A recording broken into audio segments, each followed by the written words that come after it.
Kalau ngertinya ngerti, tapi kalau misalnya balesnya ya yang nggak tahu. ngomongnya nggak tahu.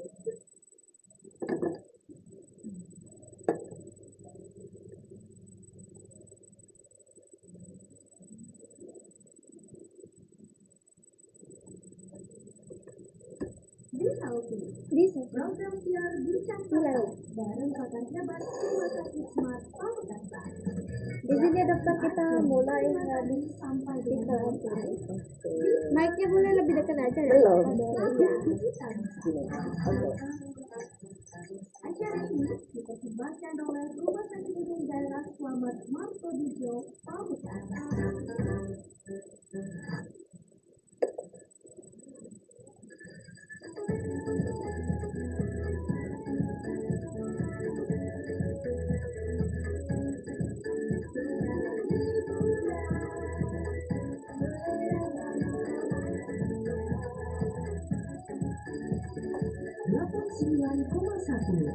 FM Pamekasan. Assalamualaikum warahmatullahi pagi untuk seluruh kerabat Realita dimanapun Anda berada. Saya Yuda Clarissa kembali menyapa Anda kerabat tentunya dalam rangkaian program Smart Health edisi hari ini di hari Kamis 6 November 2025. Dan kerabat Realita selama formasi 1 jam ke depan, Yuda Clarissa akan menemani Anda tentunya dengan bincang-bincang santai kita berkaitan dengan dunia kesehatan kerjasama dengan Rumah Sakit Umum Slamet Martodijo Kabupaten Pamekasan. Dan untuk kerabat Realita dimanapun Anda berada, kita terus mengingatkan Anda juga untuk selain bisa menyaksikan, Anda juga bisa mengajukan beberapa pertanyaan ataupun hal-hal menarik yang ingin kerabat Realita tanyakan pada pagi hari ini bersama dengan Ayuda Clarissa dan juga narasumber kita di studio. Ya, kerabat Realita dimanapun Anda berada, selain bisa disimak di frekuensi 89.1 Realita FM, siaran kami hari ini juga bisa kerabat Realita saksikan via streaming YouTube di TikTok Realita Official dan juga YouTube Realita Official. Ya, kita ucapkan selamat pagi dan selamat menjalankan aktivitas bagi kerabat Realita dimanapun Anda berada.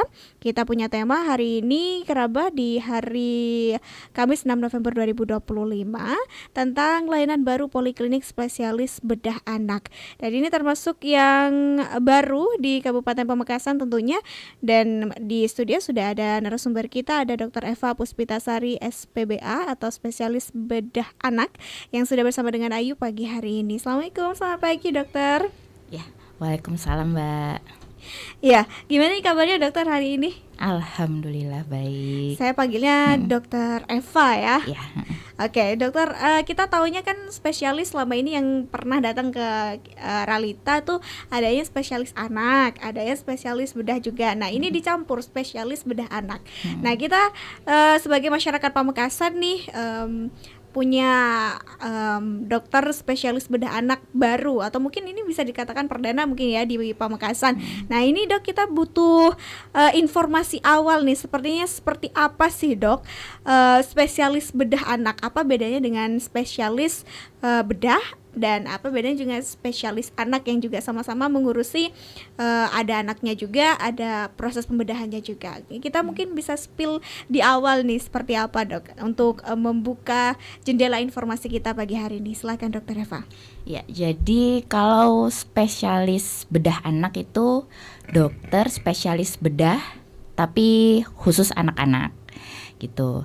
Nah, anak-anak yang kasus-kasusnya atau penyakitnya memang membutuhkan terapi pembedahan. Nah, definisi dari anak itu sendiri itu saya menangani pasien-pasien yang bayi baru lahir hingga bisa dari kurang dari 18 tahun seperti itu. Nah, memang anak-anak itu unik ya. Jadi dia itu bukan miniatur orang dewasa, miniatur yang kecil dari orang dewasa gitu, bukan. Dia punya seperti struktur bentuk tubuh yang kecil, fungsi tubuhnya itu juga berbeda, dan psikologisnya tentu penyakitnya pun akan berbeda dari orang dewasa. Jadi contohnya pada kelainan-kelainan bawaan lahir itu. Nah, yang nanti kita akan bahas gitu Mbak Ayu. Oke, ini kan anak ini berarti dari usia 0 bulan sampai 18 tahun nih dok. Nah anak-anak ini kan treatmentnya juga pastinya beda ya dok ya. Nah ini seperti apa sih dok di spesialis bedah anak ini yang biasanya ditemui oleh dokter begitu, penyakit-penyakit ataupun jenis-jenis kelainan-kelainan yang biasanya bisa ada atau terjadi pada anak-anak saja gitu dok. Nah, yang paling sering adalah penyakit kelainan bawaan lahir atau bahasa medisnya itu kongenital. Dan selain itu bisa juga menangani kasus-kasus infeksi, terus tumor pada bayi baru lahir, tumor pada anak. Kemudian pasien-pasien dengan trauma misalnya kecelakaan, atau tuh sering kan anak-anak kayak nelan koin atau nelan peniti gitu. Itu sih yang biasanya ada pada anak-anak ya dok ya.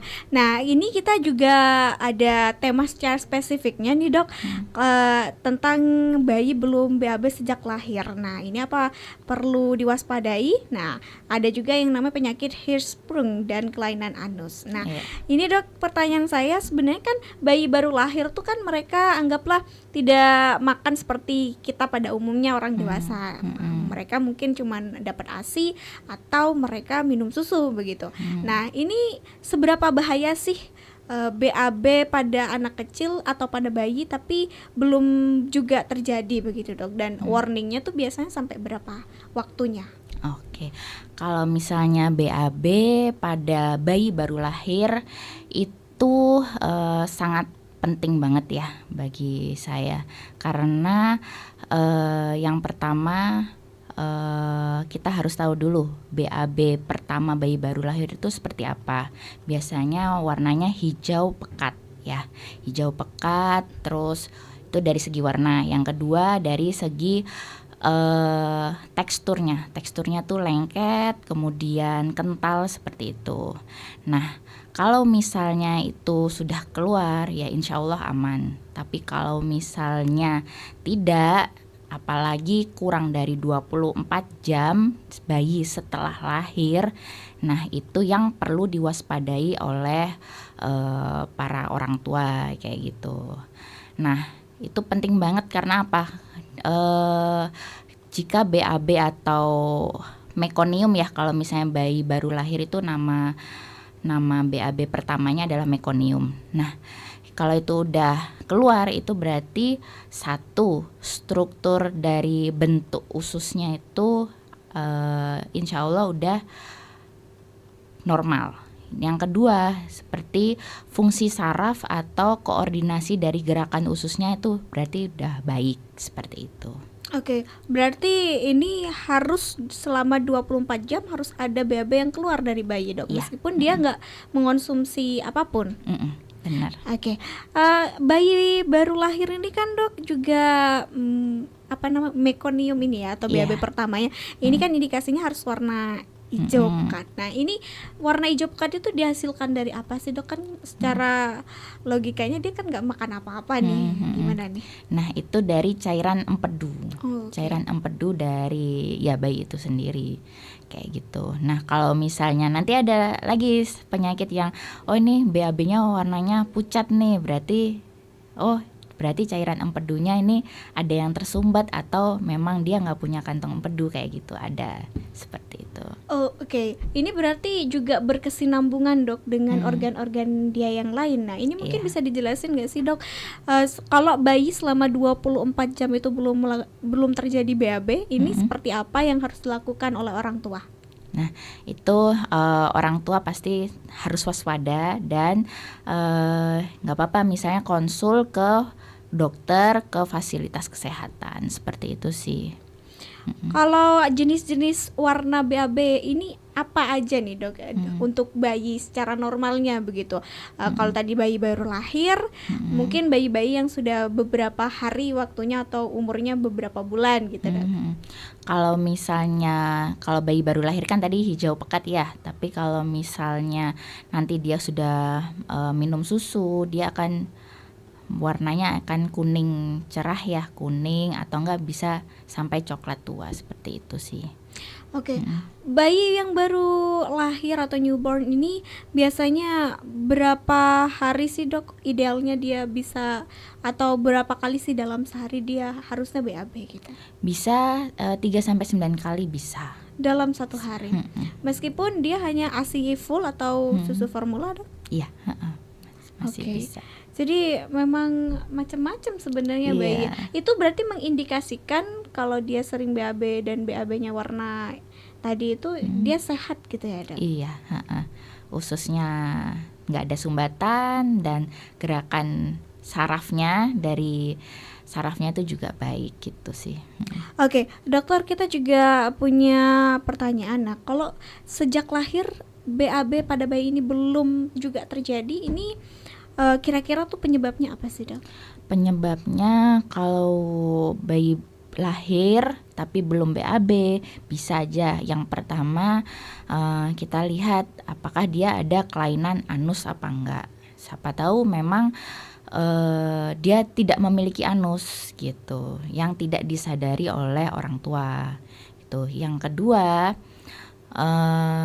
bisa saja dia ada penyakit yang namanya Hirschsprung disease atau penyakit yang sebagian ususnya itu tidak memiliki sel saraf seperti itu. Yang ketiga ya mungkin memang ada penyakit lainnya, contohnya dia bayi prematur di mana ususnya kan belum matang juga, prematur juga itu, jadi gerakan ususnya juga bisa lambat kayak gitu. Oke, berarti untuk bayi-bayi prematur tuh dok, dia tidak akan BAB dok? Belum tentu. Tapi kalau misalnya dia belum BAB pun kayak oh ya ini kita tunggu aja nggak apa-apa karena masih prematur. Dan kita juga dengerin tuh bising ususnya pakai stetoskop itu biasanya. Oh ini emang ususnya gerakannya lambat nih gitu. Oke, sebenarnya seberapa bahaya sih dok yang tadi disampaikan Hirschsprung disease ini untuk bayi dok? Kalau dari perspektif spesialis bedah anak? Seberapa bahaya ya? Bahaya kalau misalnya ada gejala yang mengancam nyawa ya tentunya. Untuk gejala-gejalanya penyakit Hirschsprung ini ya yang pertama dia pasti ada BAB yang kurang dari 24 jam itu nggak keluar sejak lahir kayak gitu, atau yang dinamakan delay meconial seperti itu. Yang kedua dia selalu kembung berulang. Kemudian yang ketiga dia muntah. Jadi kalau misalnya bayi kembung, lama-lama kembung kan pasti muntah tuh kayak gitu. Nah bahayanya ketika kalau misalnya nih dia selalu muntah, bisa menyebabkan dehidrasi, kekurangan cairan seperti itu. Terus dia kembung, lama-lama kembungnya dia perutnya kemerahan, bisa terjadi ususnya bocor seperti itu sih.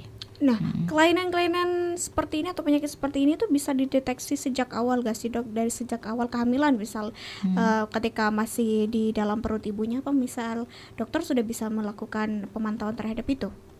Kalau misalnya deteksi dini itu bisa ya. Jadi kalau pada ibu hamil sebaiknya tetap kontrol ke dokter spesialis kandungan untuk dilakukan USG kehamilan. Nah dari USG kehamilan ini kalau misalnya terjadi ada penyumbatan dari usus gitu, pasti kebanyakan itu cairan ketubannya akan berlebih seperti itu. Jadi itu salah satu indikasi kalau ada kelainan begitu pada anak, itu salah satunya ada yang bermasalah di ketubannya nanti ketika di pemeriksaan ya dok.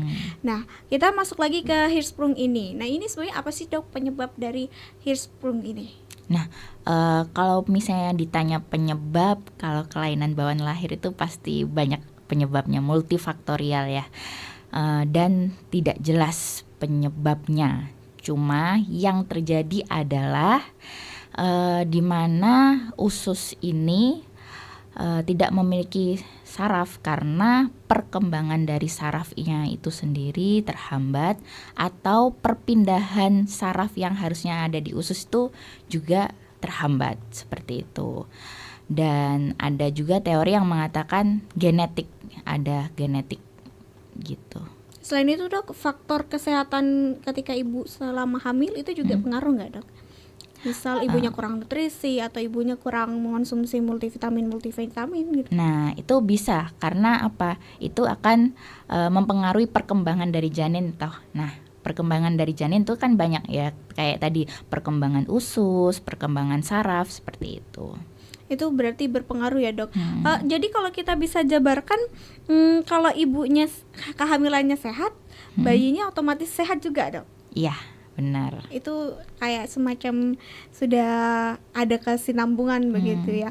Nah ini saya juga penasaran dok tentang penyakit kelainan pada anus atau apa ya tadi disebutnya, kelainan pada anus itu.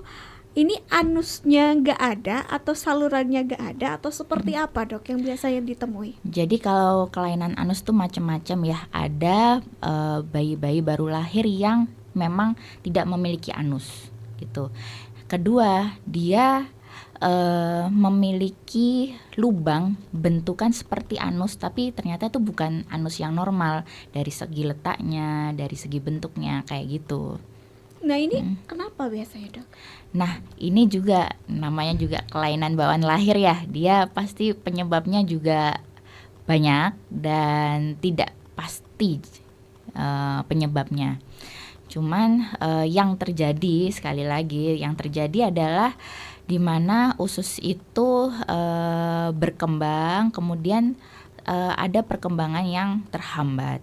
Yang paling bawah yaitu duburnya, jadi tidak nyambung antara usus dengan anusnya, seperti itu, sehingga terjadi sumbatan.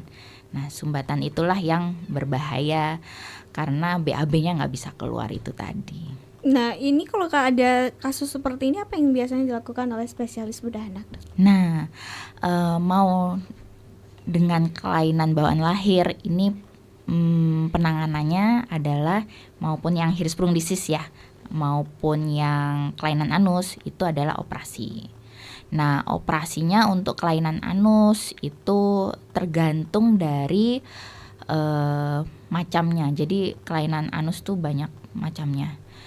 Bisa yang operasi 1 tahap, ada operasi yang 2 tahap. Nah kalau misalnya operasi yang 1 tahap itu nanti dibuatkan anus langsung 1 kali itu. Tapi kalau misalnya ada kelainan anus yang lain, dia itu dioperasi 3 tahap. Yang pertama dibuatkan lubang BAB di perut dulu atau yang namanya stoma, kalau Mbak pernah dengar. Stoma. Pakai kantong itu? Iya benar, yang pakai kantong itu. Terus setelah beberapa bulan kemudian baru kita buatkan lubang anus atau lubang dubur di bawah. Nah setelah itu dirawat lubang anusnya dan ada pemeriksaan selanjutnya, yaitu seperti dilakukan businasi. Jadi di busi, dimasukkan alat panjang seginilah ya, itu terbuat dari besi. Nah itu nanti sesuai usia. Kalau misalnya anus yang bawah itu fungsinya sudah bagus dan diameternya sudah sesuai dengan usianya, maka akan dilakukan operasi berikutnya, yaitu menutup lubang stoma yang ada di perut tadi gitu. Nah itu apa bisa langsung dilakukan dengan usia bayi yang newborn katakanlah, atau memang harus nunggu beberapa bulan dulu sampai kemudian si bayi ini siap gitu? Nah tergantung kelainan anusnya. Kalau misalnya memang murni dia tidak memiliki anus sama sekali, harus newborn langsung begitu iya, ya dok. Nah ini biasanya ada pemantauan secara khusus gak untuk bayi-bayi seperti ini? Nah kalau misalnya bayi lahir nggak punya anus, kita ya tadi itu sebenarnya tunggu 24 jam. Siapa tahu dia ada lubang di bawah ya, lubang di bawah yang menyerupai anus. Nah itu kita bisa operasi 1 tahap itu tadi. Tapi ternyata kalau misalnya dia tidak memiliki lubang anus, maka ya kita akan operasi yang 3 tahap tadi itu. ya pemantauannya BAB-nya sekali lagi. Oke, berarti ini pada bayi-bayi baru lahir berapa persen sih kejadian-kejadian seperti ini biasanya sering terjadi, Dok? Nah, untuk insidensinya ini di buku ya, dan di buku itu pasti dari luar negeri itu 1:4.000 sampai 5.000. Oke, berarti dari Kelahiran. sekitar 4.000 sampai 5.000 kelahiran ada satu gitu. Nah, selama ini dokter pernah menemui tidak kasus seperti ini? Oh, sering sekali. Dan banyak. Dan biasanya dokter melakukan yang satu kali apa yang sampai 3 kali nih, Dok? Nah, itu tergantung ininya lagi, tergantung dari kelainan anusnya sendiri. Pada kelainan anus bayi baru lahir itu memang paling banyak adalah kelainan anus yang terhubung ke saluran kencing. Nah, mau nggak mau itu dilakukannya 3 tahap. Seperti itu. Itu butuh waktu berapa bulan sih, Dok, atau berapa pekan sih, Dok, untuk sampai yang 3 kali selesai itu? Diusahakan kurang dari setahun. Sampai mentok lah 1 tahun dia bisa sampai punya anus sendiri. Nah, apakah si anus hasil dari operasi ini berjalan secara normal juga sama kayak secara alamiah, Dok? Nah, namanya juga anus buatan manusia itu pasti tidak sesempurna buatan Allah ya. Itu akan perlu evaluasi ulang. Jadi saat anusnya itu sudah dibentuk, udah dioperasi, maka tadi itu kita harus evaluasi apakah diameternya itu sesuai usianya atau tidak dengan cara businasi. Kemudian yang kedua kita cek fungsi dari anus itu sendiri sudah bagus atau belum, seperti itu. Tapi fungsinya sama dengan anus secara normal kan, Dok? Iya, betul. Apa ketika dilakukan operasi itu, Dok, ini akan ada perubahan pada BAB-nya atau lebih sering atau lebih lambat atau warnanya juga berubah atau seperti apa, Dok? Kalau untuk warna sih tidak, cuma untuk fungsinya ya, fungsinya itu fungsi otot dari sphincter atau penjepit dari dubur kan. Kalau misalnya kita BAB itu kita bisa mengkontrol ya, mengkontrol oh ini bisa nih aku tahan dulu kayak gitu. Nah, kalau pada yang anus buatan manusia itu bisa, sebenarnya bisa, cuma ya itu lagi, sekali lagi adalah tergantung juga perawatan dari duburnya itu nanti pasti kita akan ajarin orang tua dengan baik sih. Cuma kalau perawatannya itu kurang baik, nah itu fungsinya itu juga nanti akan berpengaruh gitu. Oke, kita juga penasaran nih, Dok, apa ini juga terjadi kepada bayi-bayi prematur? Karena mereka kan lahir secara kurang umur nih. Nah, bisa jadi kan ada fungsi-fungsi organ-organ tertentu yang mereka ini belum secara sempurna terbentuk di dalam rahim ibu, tapi mereka harus keluar. Nah, ini biasanya apa bayi-bayi yang cukup umur juga sering terjadi atau bayi-bayi prematur juga lebih rentan? Belum tentu sih, belum tentu. Balik lagi ke insidensinya 1:4.000 sampai 5.000.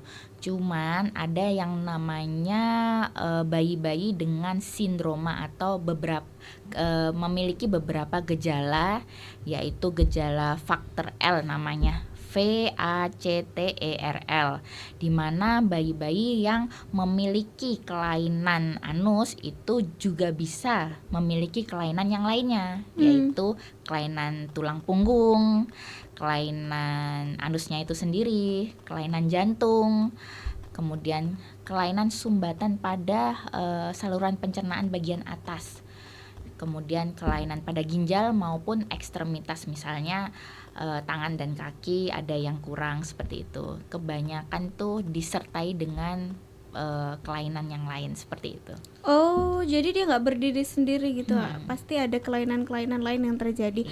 Nah, ini persentasenya, Dok, lebih banyak genetis atau lebih banyak karena faktor ketika si kehamilan itu terjadi, ibunya tidak sehat sehingga mengganggu pertumbuhan anaknya, atau seperti apa, Dok? Nah, itu balik lagi tetap nggak jelas ininya ya, penyebabnya. Cuma ya kalau misalnya ada gangguan perkembangan dari janinnya, ya itu bisa mempengaruhi, seperti itu sih. Oke, di USG itu bisa kelihatan nggak sih dok? Ini anusnya atau enggak itu kelihatan nggak sih dok? Nggak bisa, Nggak nggak bisa bisa ya? kelihatan. Cuma Meskipun yang sampai 4D gitu nggak kelihatan tetap. nggak bisa. Karena kalau anus tuh kan dia tertutup oleh lipatan dari apa ya tuh namanya pantat ya. Mm-mm. Nah itu ya susah untuk melihatnya. Kadang kalau mau lihat alat kelaminnya juga kan ketutupan kaki gitu Iya, juga iya. kan susah seperti itu. Oke, kita punya banyak pertanyaan juga ini dok dari kerabat Lalita yang penasaran tentunya di YouTube karena selain tadi ada Hirschsprung juga ada kelainan pada anus juga. Ini tentunya karena spesialis bedah anak ini spesifik mengurusi tentang anak, ini tentunya ada jenis-jenis penyakit lain juga yang tentunya ingin diketahui oleh masyarakat penanganannya seperti apa. Tapi kita jeda sejenak, Dr. Eva, kita akan kembali lagi tetap setia di 89.1 Realita FM, ragam hiburan dan informasi. 89,1 Realita FM Pamekasan.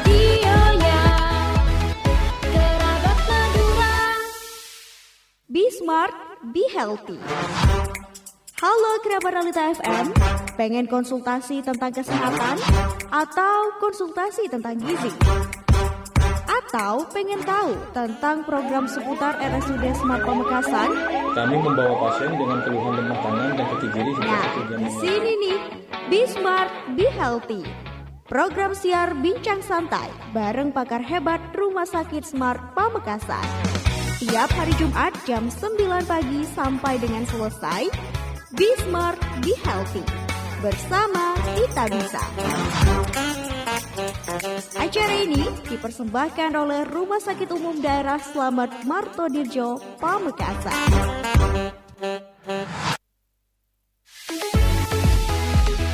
Delapan 89,1 Realita FM Pamekasan.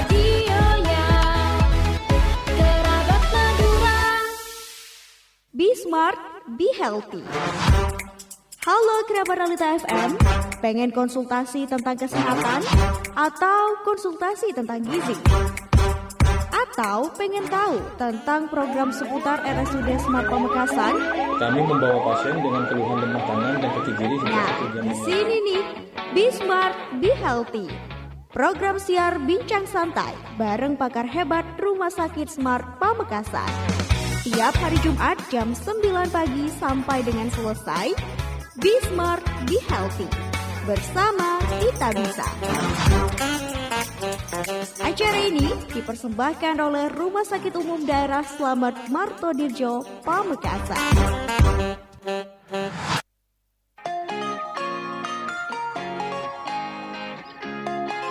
Ayo masyarakat Pamekasan, manfaatkan Mall Pelayanan Publik Kabupaten Pamekasan, pusat pelayanan terpadu untuk masyarakat yang lebih mudah, cepat, dan nyaman.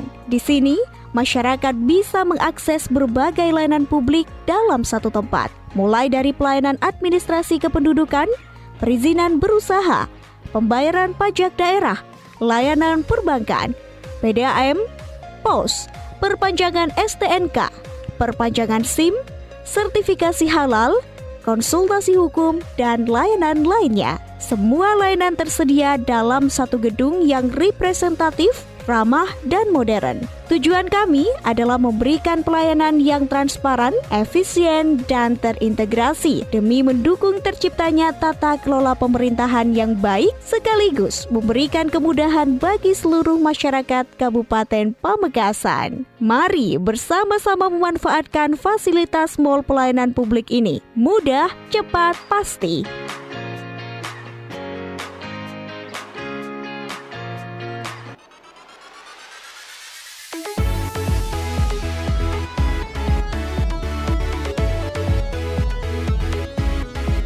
Beragam hiburan, beragam informasinya.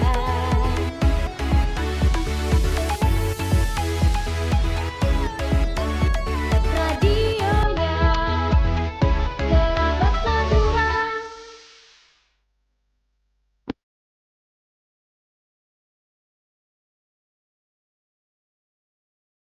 Komisi Pemberantasan Korupsi atau KPK kembali melaksanakan survei penilaian integritas SPI untuk pemerintah Kabupaten Pamekasan tahun 2025 yang akan berlangsung selama periode 1 Agustus sampai dengan 31 Oktober 2025 dengan cara responden menerima WA Blast dari KPK. Link kuesioner pengisian survei penilaian integritas 2025 akan di-blast melalui WA SPI by KPK dengan label SPI 2025. Responden yang akan mendapatkan WA blast dari KPK adalah kategori internal yang terdiri dari ASN pemerintah Kabupaten Pamekasan, kategori eksternal yaitu pengguna layanan publik pemerintah Kabupaten Pamekasan, dan expert ahli yang terpilih sebagai responden oleh KPK.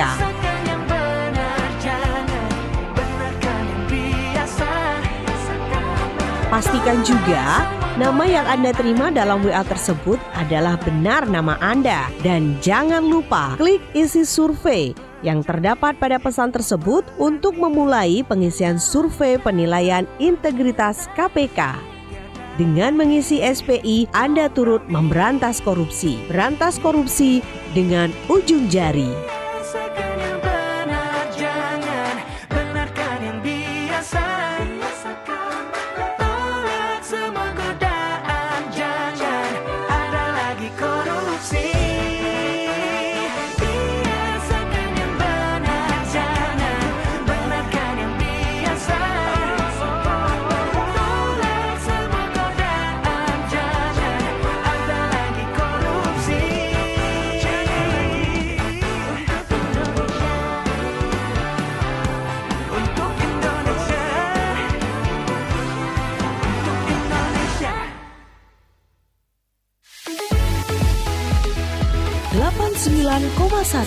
Ralita FM.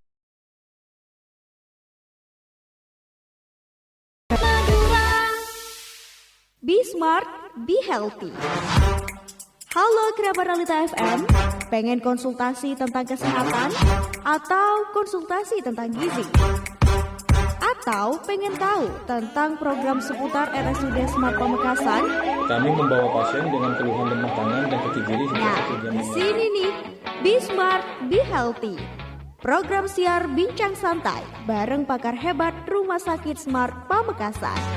Tiap hari Jumat jam 9 pagi sampai dengan selesai. Be Smart, Be Healthy. Bersama kita bisa. Acara ini dipersembahkan oleh Rumah Sakit Umum Daerah Slamet Martodirjo, Pamekasan.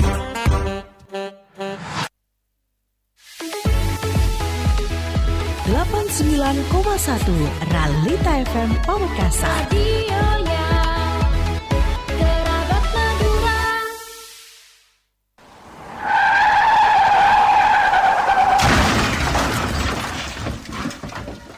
Assalamualaikum warahmatullahi wabarakatuh. Dulur, sederek, taretan, Bapak, Ibu, Mas, dan Mbak warga Jawa Timur.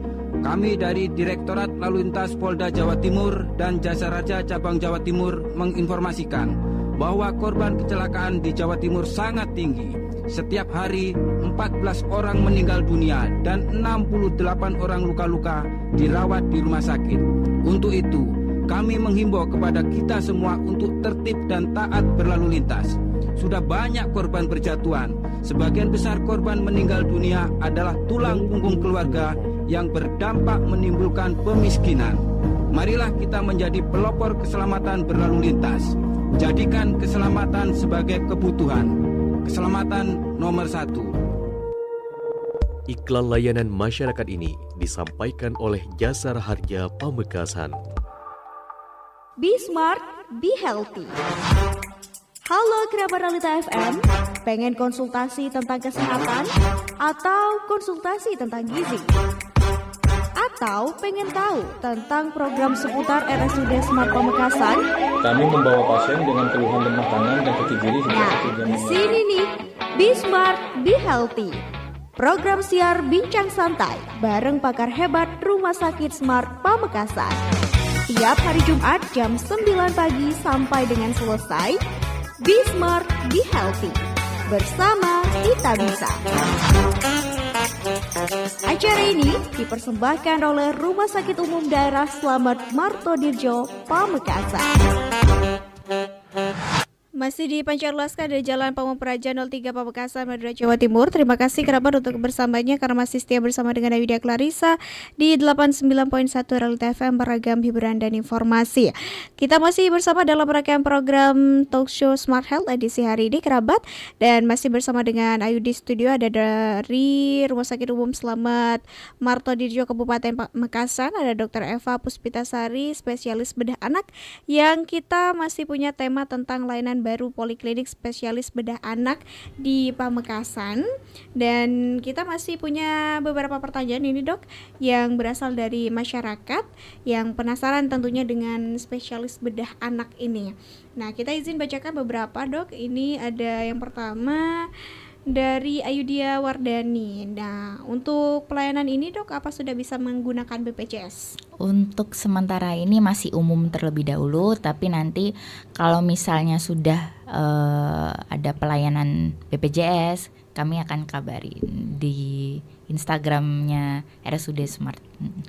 Oke, selanjutnya ada dari Laura Utami. Nah, dokter, untuk bedah anak ini operasi ya dok, dan untuk penyakitnya apa aja biasanya? Ya, untuk bedah anak itu kebanyakan operasi, tapi kita sebagai bedah anak itu hati-hati, kan anak-anak ya, baiknya kayak ini baiknya operasi atau tidak, seperti itu. Jadi kita observasi dulu, ditentukan diagnosis pastinya apa dulu, baru kalau misalnya memang membutuhkan operasi, kita akan lakukan operasi, seperti itu.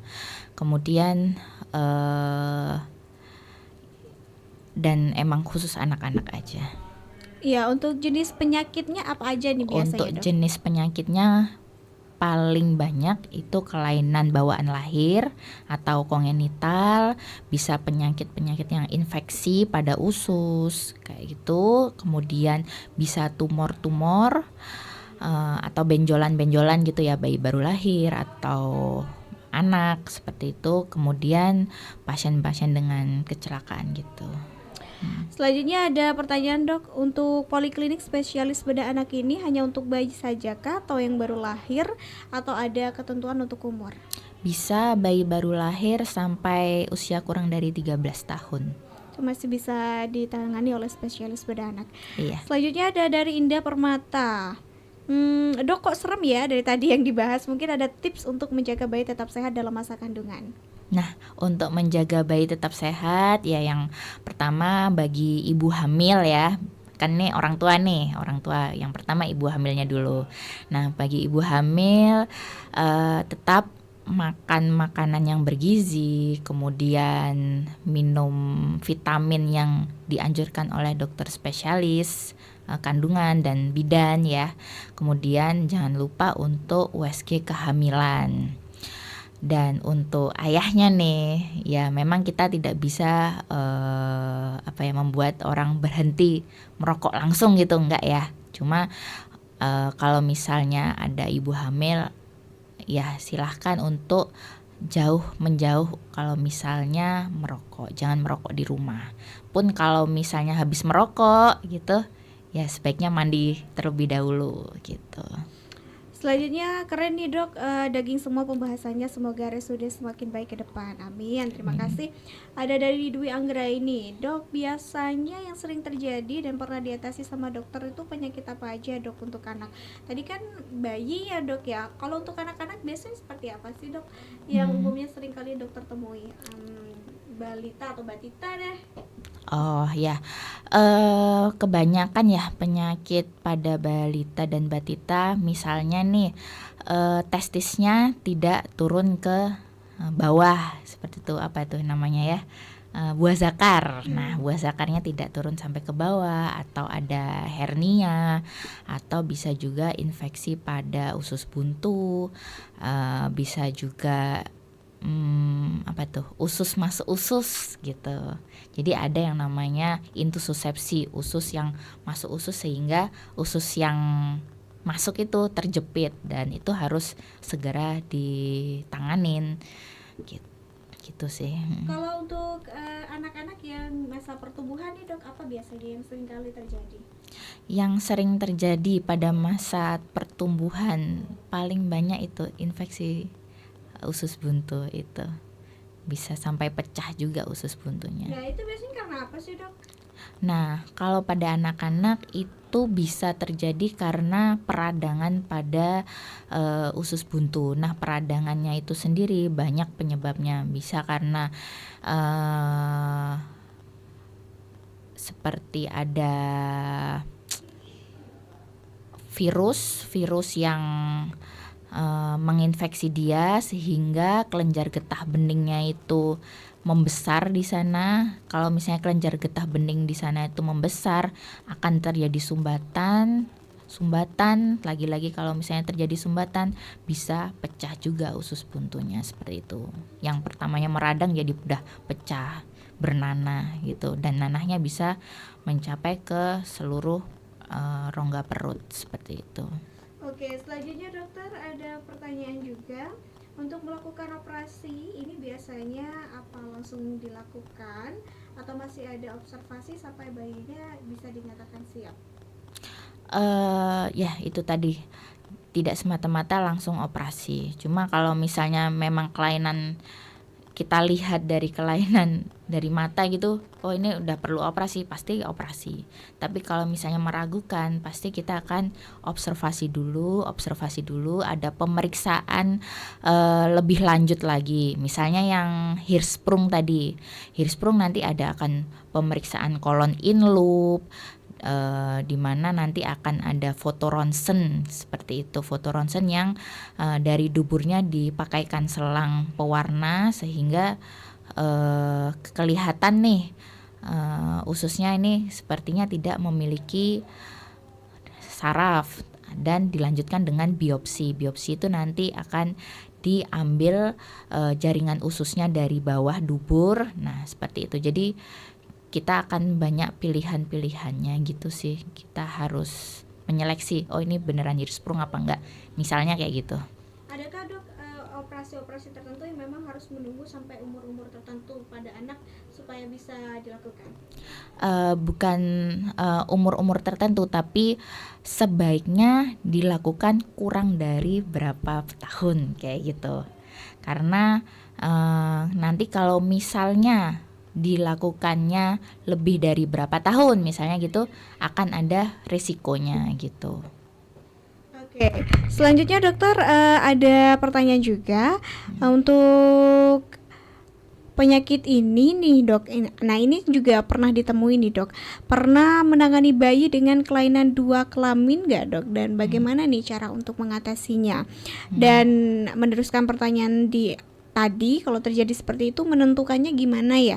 Soalnya tetangga ada kejadian begitu, dan apa yang harus dilakukan sebagai orang tua?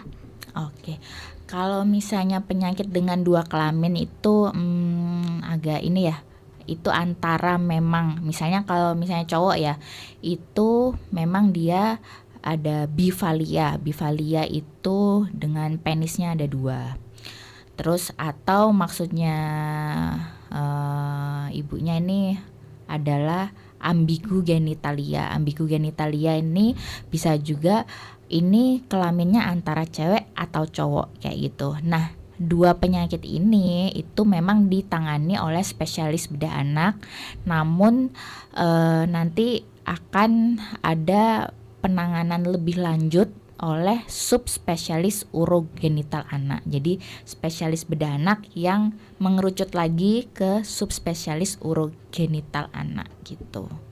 Oke, ini biasanya karena apa sih dok kalau sampai terjadi katakan dua kelamin seperti ini dok? Nah itu lagi dia memang ada berbagai penyebab, dan penyebab pastinya masih belum diketahui. Misalnya nih hormon pembentukan kelamin. Yang kedua ya gangguan perkembangan dari kelaminnya itu sendiri.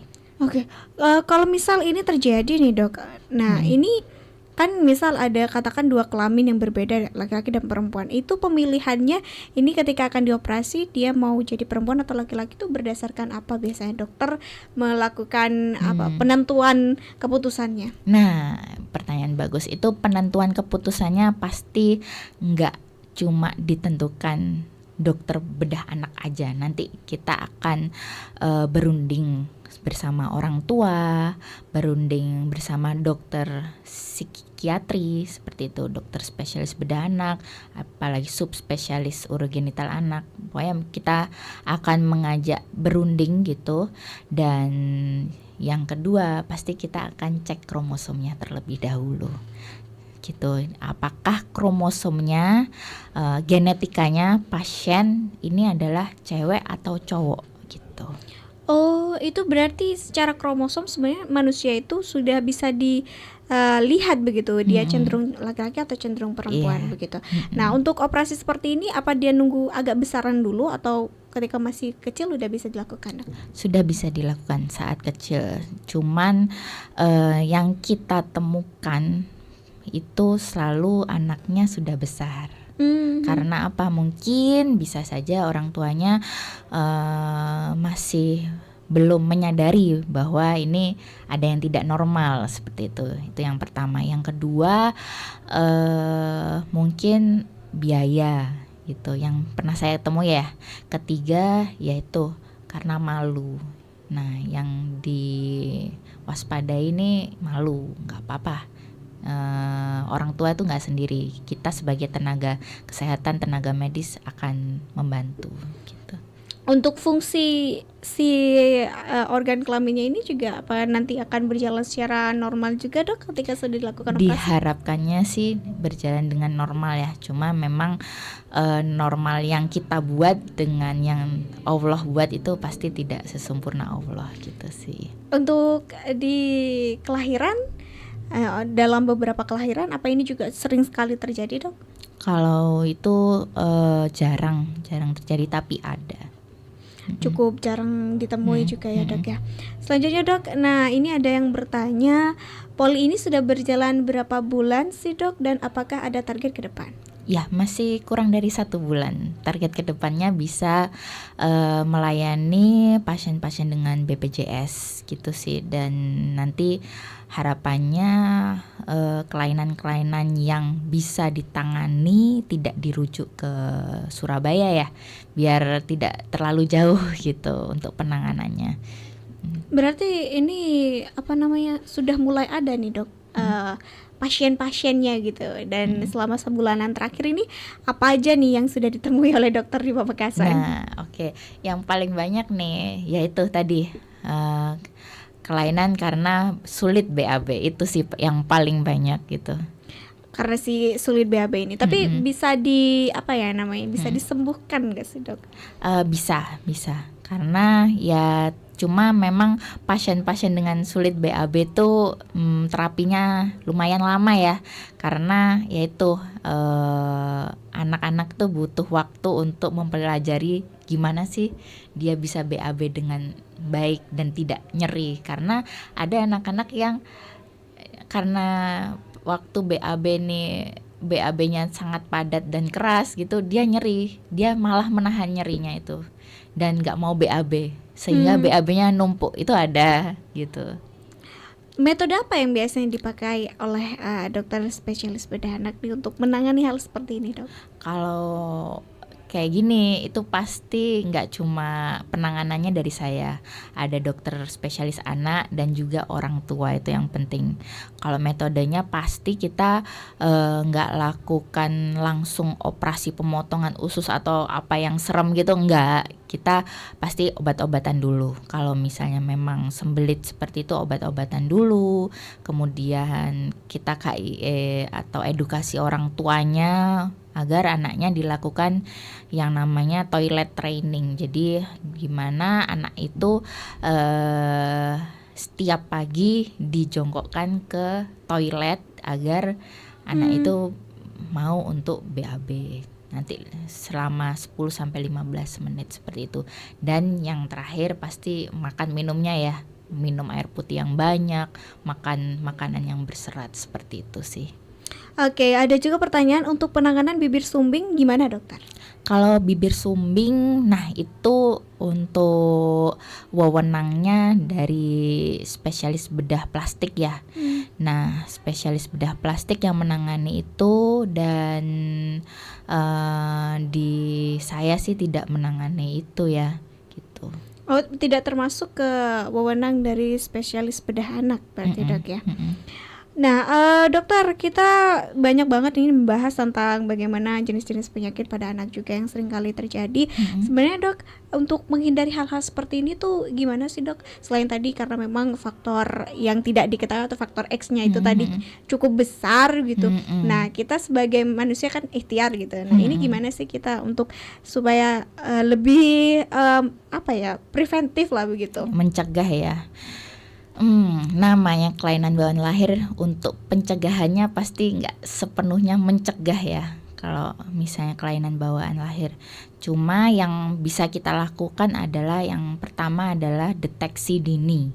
Deteksi dini di mana orang tua saat hamil, ibu saat hamil itu baiknya tetap kontrol ke spesialis kandungan untuk dilakukan USG kehamilan, seperti itu. Yang kedua, penanganan awal agar tidak terjadi resiko atau komplikasi yang lebih berat lagi. Jadi kalau misalnya nih sudah tahu ada yang tidak normal, segera diperiksakan ke dokter, seperti itu, agar nanti rentetan atau komplikasi dari penyakitnya itu tidak semakin jauh, dan nanti untuk operasinya ya tidak seberapa sulit, seperti itu.